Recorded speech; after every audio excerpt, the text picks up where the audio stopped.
We now want to continue with our main topic, cells and levels of organization, and we are still on ecosystems. And from our previous lesson, how did we define an ecosystem? I hope you still remember. We said an ecosystem is a self-contained system of interdependent organisms in their physical environment. So in an ecosystem, we are going to find living organisms, which are the biotic factors, as well as the physical components, which are non-living, which are the abiotic components. And in today's lesson, we want to concentrate on natural ecosystems. So by the end of this lesson, we should be able to explain what a natural ecosystem is. We should be able to construct food chains, food webs, which show how energy is going to be transferred in any ecosystem. And we should also be able to represent the feeding relationships in an ecosystem by means of pyramid of biomass. Okay, so let's start by considering what a natural ecosystem is. So if there's a natural one, it also means there is another one, which is artificial. In a natural ecosystem, it's still a self-contained system of interdependent organisms in their environment. But in this particular environment, there is no influence or no interference by human beings. It is as natural as it was created by God. The plants, the animals which were there, they make their own communities, they make their own populations, and there's no interference whatsoever by human beings. So in this natural ecosystem, we're going to see that we're going to have a lot of biodiversity.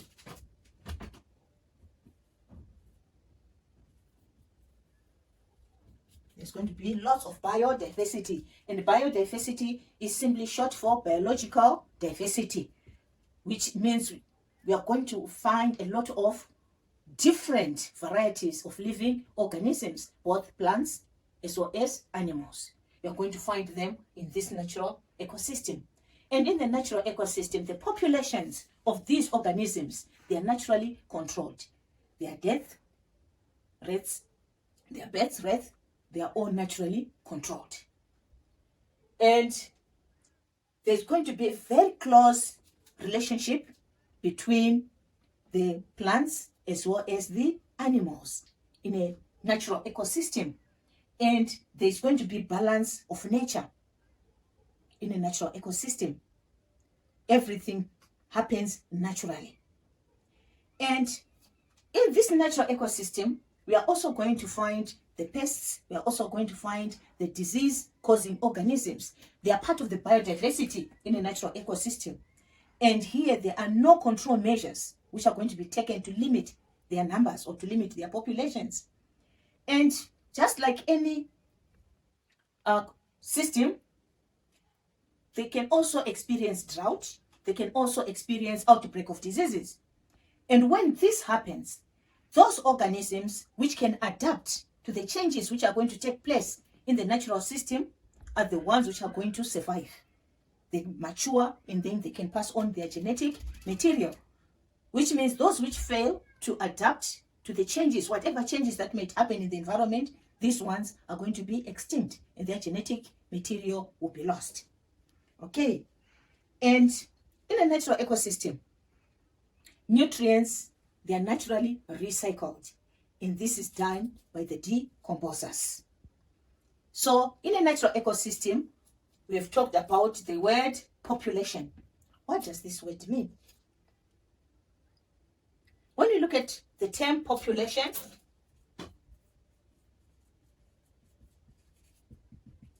we are considering the number of organisms of the same species which will be living in a particular area at a particular time.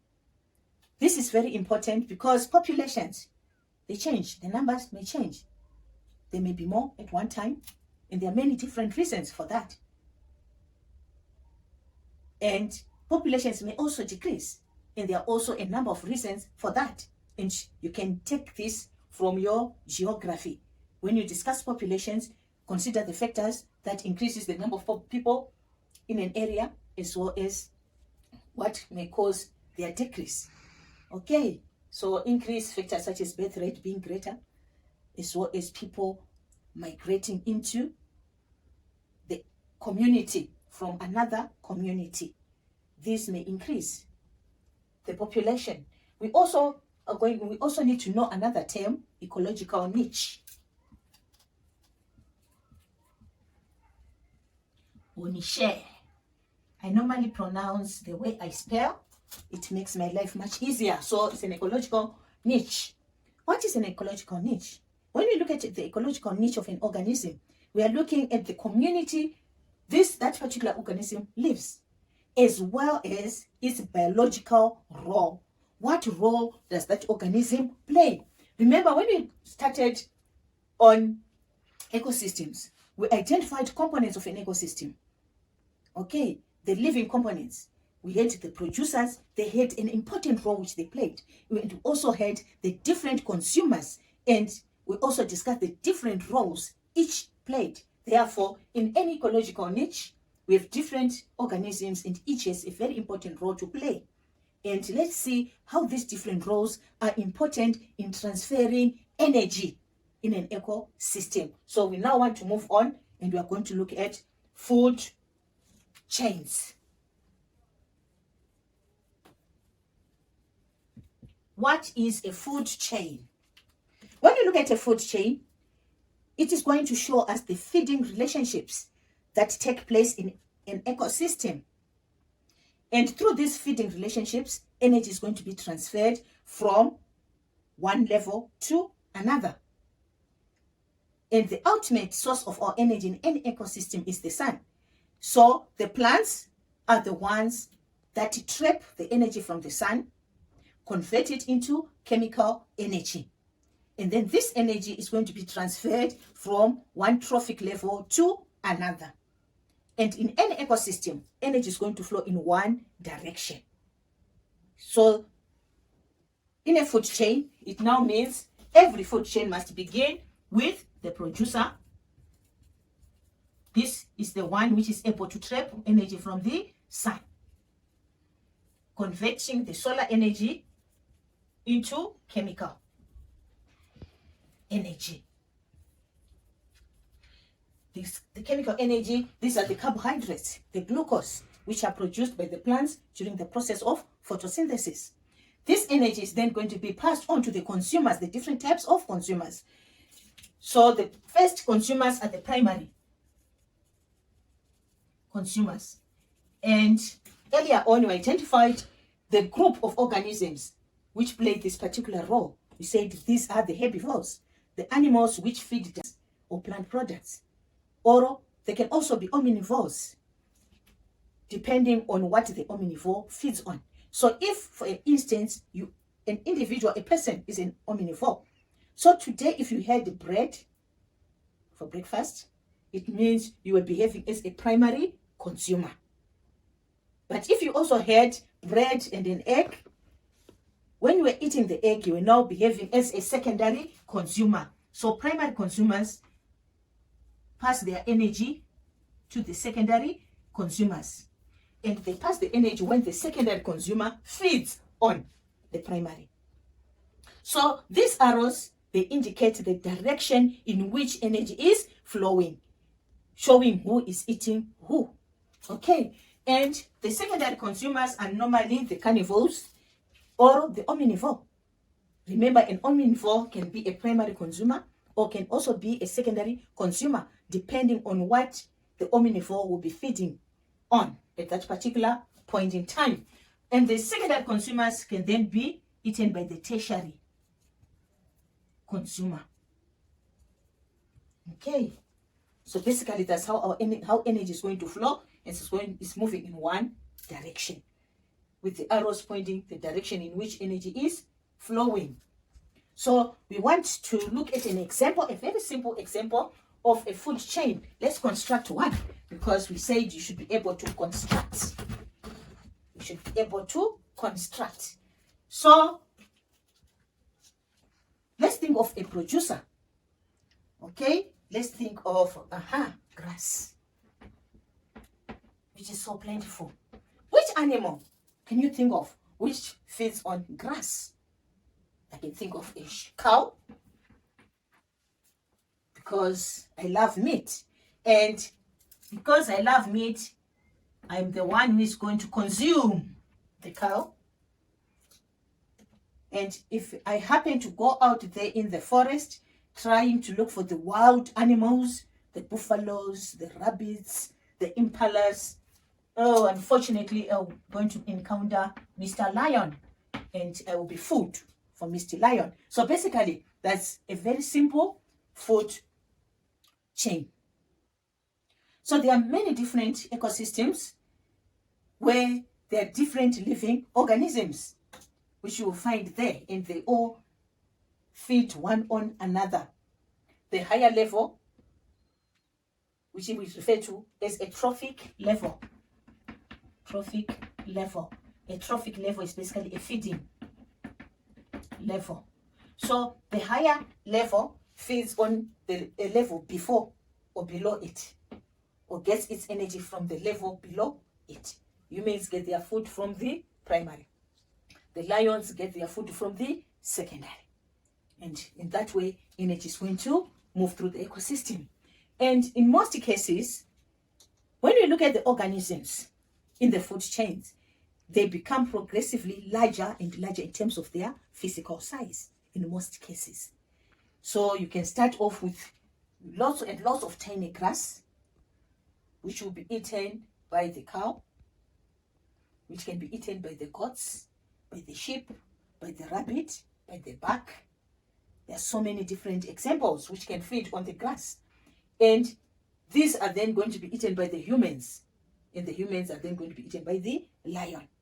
The sizes of the organisms, as you move up from the producer up to the tertiary level, the sizes are going to increase. But the numbers of the organisms are going to decrease. That is why there is always a limit to the number of links of consumers in a food chain. We are going to look at the reason why the numbers decrease. Okay. And each organism here is playing a very important role, of which if that particular organism is not there, there are going to be some consequences. For example, let's consider in this, our food chain, all the humans, one way or the other, in that particular community, they all disappear. Maybe they all migrated, or maybe they all died. We don't know. But the human population is no longer there. And here we are assuming that the humans were the only organisms feeding on the cow, and they were the only organisms which were food for the lion. What do you think is going to happen to the population of the cow? And what is also going to happen to the population of the lion? Think about it. Yes, since there are no longer any humans to feed on the cows, it means the cow population is going to increase. Very good. And what about Mr. Lion there? He's in big trouble. If Mr. Lion cannot find an alternative source of food, then it means Mr. Lion is going to, the population is going to decrease, and eventually it's going to become extinct. So Mr. Lion will be in danger of extinction if the scenario we've discussed happens. And thank God that is not what really happens. In a natural ecosystem, one organism is going to be food for many different organisms. Okay, and this, we are going to have different food chains which are interrelated through their feeding habits. Many different plants, different animals which are going to be interrelated by their feeding habits. And when this happens, we now end up with food webs. We now end up with food webs. Okay, so when you look at a food web, it is going to consist of different food chains which are interrelated. And it is going to be made up of plants and animals which are closely linked by their feeding habits. And in a food chain, you are going to see that there are going to be many organisms which are at the same energy level that may eat the same type of organism. Okay, let's continue with our scenario here. What else feeds on the grass? What else can feed on the grass? We said we can also have a buck, someone is saying a rabbit, Mr. Rabbit, they can also feed on the grass. And what's common? They are all food for the human. And the cow also can also be food for the lion. Can you see what is already happening? And grass is not the only producer in that particular ecosystem. Let's think of the maize. Okay, the maize can be eaten by the cow. The maize can also be eaten by the human. And the maize can also be eaten by a baboon. It's now becoming quite interesting. Can you see that? A web is being created. And the baboon can feed on the rabbit. And I'm sure the lion can also enjoy the baboon. So, can you find at least 3 or 4 food chains from this web? Let's try to find the different food chains in this web. Just a few minutes. You don't need a lot of time. Okay? I will circle the numbers. This is the first one. Grass, rabbit, human, lion. It's one food chain. Okay? Another one. Maize, human, lion. So with this one, it's quite short. The producer, the human, is not the primary in this particular one, and the lion is not the secondary. Okay. Grass, bark, human, lion. Does a baboon eat a bark? You think about it. If that happens, then we can also move from the baboon to the bark. And maize, baboon, bark, lion. So I'm sure you now understand what we meant when we said a food web consists of different food chains which are interrelated by their feeding habits. They are all interrelated, but they are different food chains. And at the end of it all, we have our food web. Okay, so this is what we mean. And through this, energy is being transferred from one organism to the other. And please remember, the direction in which the arrow points is very important. For instance, let's change the direction in which this arrow points. And let's see what the interpretation is. So in this case, the arrow is pointing in that direction. When the arrow is pointing this direction, what does this mean? Who is eating who? In this particular case, then it means we are saying rabbit is food for the grass. So grass is eating the rabbit. Is that possible? That's quite nonsensical. So please remember what you said. The arrow points in the direction in which energy flows. So don't make the error, because the interpretation and the meaning at the end of the day will be now completely different and very wrong. Okay, so this is all about food webs. Now, we can also represent these feeding relationships using ecological pyramids. The feeding relationships of organisms in a community can also be represented by using ecological pyramids. And these pyramids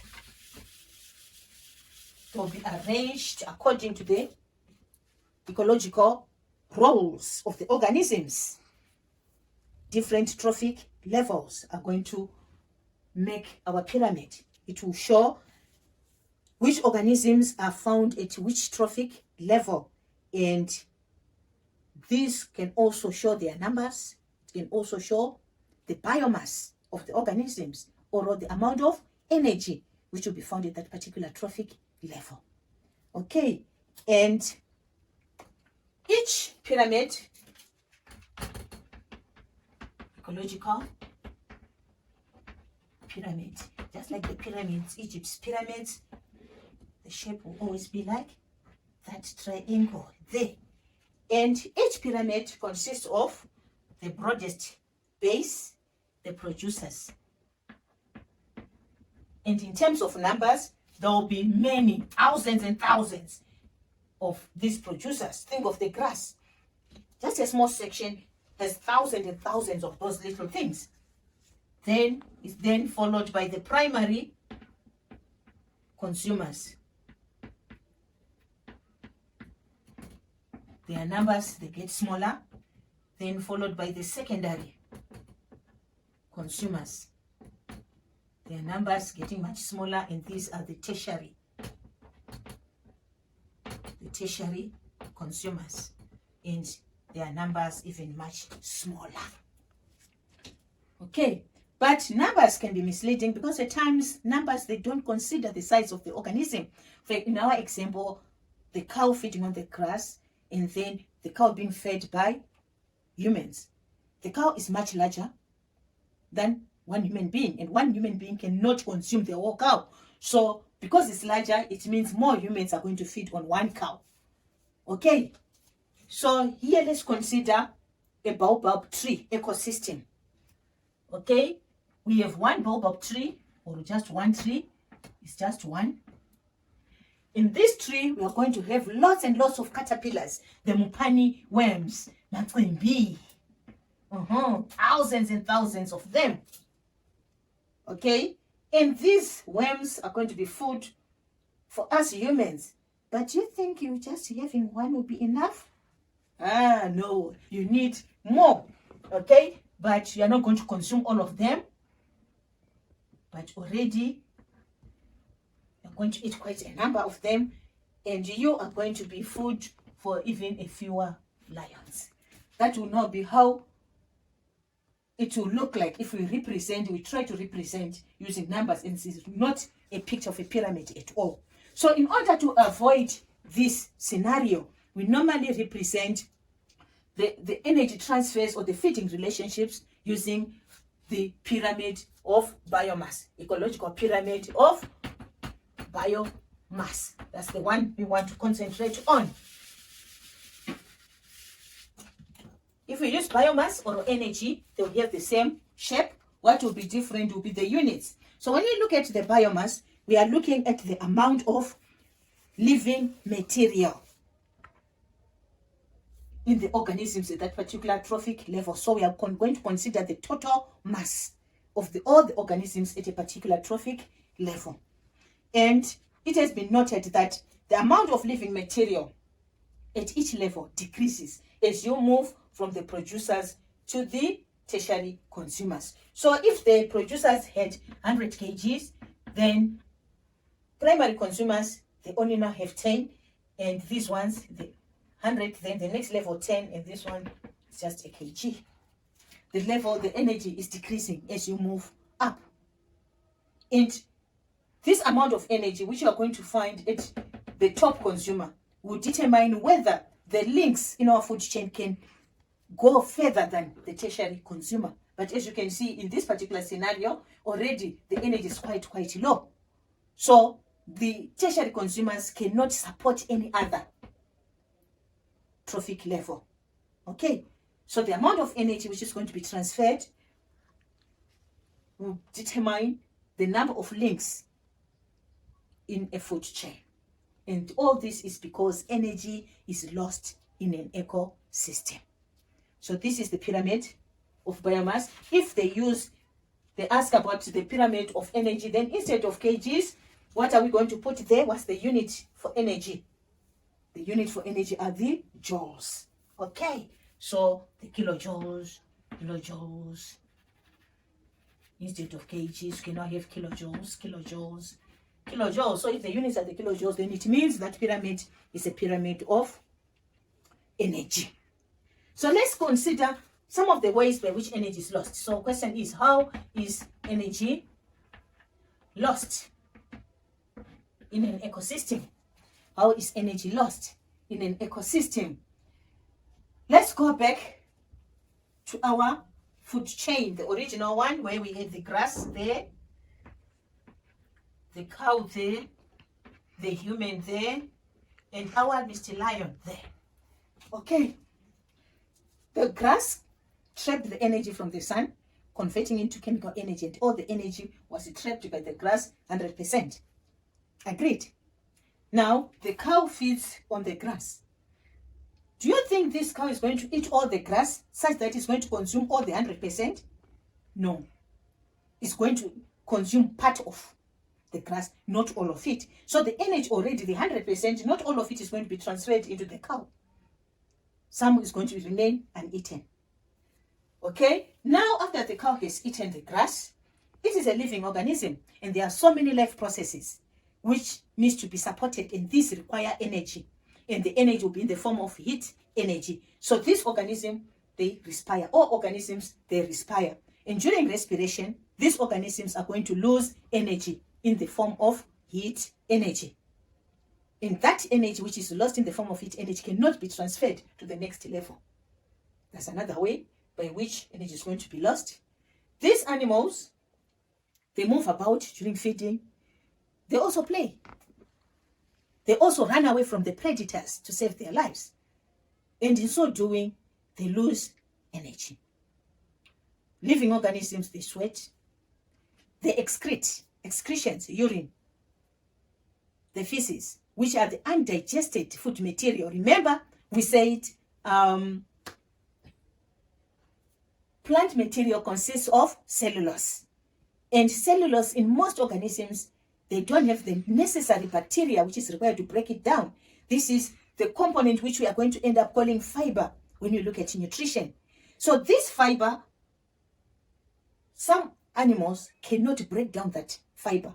So it remains as undigested material, and it comes out in cows as cow dung, in humans as feces, and so forth. Already, this food is not going to be passed to the next level. Okay, and when you eat the cow, you're not going to eat the fur, you're not going to the skin of the cow, but it was made using energy which was consumed. You're not going to eat the bones, and yet those bones were made using energy which was consumed. But this energy is no longer being transferred to you because you cannot eat and digest those pieces of material. So you are going to get less. So the case is also the same. The next organism which is going to feed on the human is going to encounter the same things. Some of the energy has been lost. So basically about 90% of the food which is consumed, or the energy which is consumed by a living organism, about 90% of it is lost. And only 10% will be available for the next trophic level. So at the end of the day, energy is decreasing because energy is being lost through those different ways in an ecosystem. So at the end of the day, the number of links in a food chain is limited. Mostly food chains can support maybe up to 4 or 5 links, but no more. Why? Because there won't be enough energy for more links, since energy is lost. And I'm sure you've seen how the energy is lost. And of the food eaten, if in the natural ecosystem, the lion is the predator, it does its own hunting, it kills, it eats, but it might not eat all the meat of the prey it would have killed. And definitely a lion is not going to go back to eat the remains. The remains are not going to be eaten by the scavengers. Okay? Since you have not seen them in the food chains, but they are also there, they also play their role. They are now going to do the cleaning up. They will feed on the dead remains of the animals. Okay? And then the decomposers, they also play their role. We haven't seen them in the food chains, but they also have their role to play. These ones are going to decompose the dead plants, the dead animal matter. That is where they now come in, but you don't necessarily see them in the food chain. Why? Because in the food chain, we are considering the things which are living and which are doing the actual hunting. But these ones, they no longer do the hunting, they now wait to feed on the remains. So the scavengers, the hyenas, they do the vultures, they now do the cleaning up, and the decomposers, they now act to return nutrients back into the soil. And this is the topic that we'll be looking at next. We'll be looking at nutrient recycling. So remain tuned, but please remember, coronavirus, COVID-19 is real. So always wear your mask when in public, exercise social distancing, wash your hands, and let's try to minimize unnecessary movements because this can save lives.